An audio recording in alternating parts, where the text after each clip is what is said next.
mas klaro, mas naiisa-isa namin sa tenga namin yung mga notes. Masaya kasi naitawid ko dahil sobrang wala akong boses ngayong araw, nagkataon. Pero syempre, the show must go on. And then, syempre dapat ibigay natin yung 100 best kahit na parang nalilimitahan tayo ng physical natin.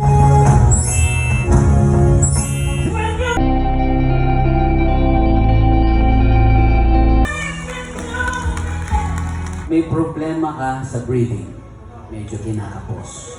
Kaya kinakapos yung mga dulo. I'm happy and overwhelmed kasi in my life na-experience ko to sing in a live contest po sa TV.